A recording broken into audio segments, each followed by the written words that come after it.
I'm going to run QtDesigner to show you the interface, and since I'm on Windows, I'm just going to search for Designer in my Start menu. I'm just going to type Designer. When you start QtDesigner, you'll be greeted with this new form screen.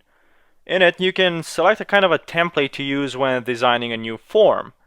Quite honestly, I've always used just these two, the dialog without buttons or the main window.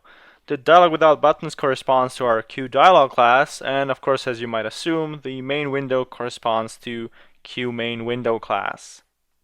For this video, let's select the dialog without buttons and hit Create. We see here that a new dialog has appeared. This is our QDialog. Let's go over the general QtDesigner interface first before we start playing with our dialog. On the left here we have a widget box. Just by looking at it you can probably see that it's holding the Q widgets. We have our layouts at the top, spacers right below it, and we haven't really talked about spacers yet.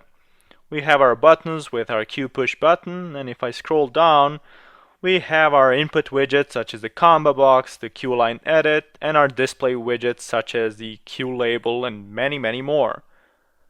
To the top here we have the general tool buttons such as New, which opens up that dialog, Open, Save.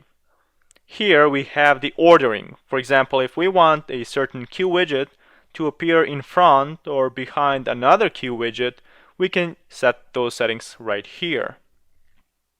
Following that, we have 4 different kinds of views or workspaces right here. Currently, we're in the Edit Widgets workspace. In addition to Edit Widgets, we also have the Edit Signals and Slots, Edit Buddies, and also Edit Tab Order workspaces. Now, don't worry at all if none of these make sense to you right now, as we'll talk more about them later on in this course. Furthermore, to the right, we have our layouts. You see here that we have our horizontal box layout, our vertical box layout, and our grid and form layouts. In addition to that, we have the break layout button, as well as the vertically and horizontally layout that are going to lay out this in a splitter. And we won't really focus on these two for now. And finally, to the right sidebar is probably where you'll spend most of your time while in QtDesigner. At the top here we have our object inspector. This inspector will list all the objects we have on the screen. Currently we only have one object, and that's our dialog, and as you can see it has a class name of QDialog.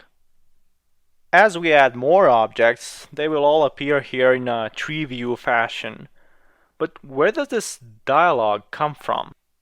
I mean, we see here that it's of a class dialog, but why just dialog here? That's where this property editor jumps in. Dialog, in this case, is just an object name. In part 1 of this course, we would name our dialog something like Hello World dialog or PyDownloader dialog.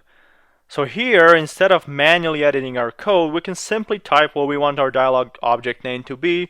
For example, Hello World. If I click back, let me actually expand this property editor so we can see more what it has. This property editor also kind of illustrates the inheritance. Recall that all UI elements, including our dialog, inherit from QWidget. Here we see that its grandparent element is QObject. We haven't really talked about QObject a whole lot, but that's okay. And here we have our QWidget. This QWidget has lots and lots of properties that we can change. For example, do we want our QDialog to be enabled? What do we want the maximum size of our QDialog to be? And if I scroll down, what do we want it to be its window title? We obviously don't want dialog, so let's just say something like QtDesigner. And as you can see to the left here, it's no longer dialog, it's just QtDesigner. Scroll down a little bit more and we finally get to actually the properties of the QDialog itself. And there are only 2. Aren't you surprised? Well, as it turns out, most of the QDialog's properties stem from QWidget's properties. The 2 properties we have right here is the size grip enabled, which if enabled, and I'm going to enable it right away, show up these dots on the screen that kind of easily allow the user to resize the Qt dialog. A modal property, if enabled, will set the dialog in a modal mode. Let's set it. What does modal mode mean? A modal dialog is a dialog that demands, or rather actually insists on users' attention before the user can go back to the main part of the application. One example would be a prompt if you want to save a file or discard it or overwrite it or whatever, and that dialog won't allow you to do anything else before you act on one of its actions. Let me actually demonstrate. If I just hit close button right here, this save form pops up, and if I try to click anywhere else, it's going to complain and say that I can't. I have to act on one of these actions. Finally, more to the bottom, we have our signal and slot editor. In here we can connect our events or signals to our handlers or slots. Now, this has a certain limitation about which we'll talk more in one of the following videos, but just letting you know that it's here.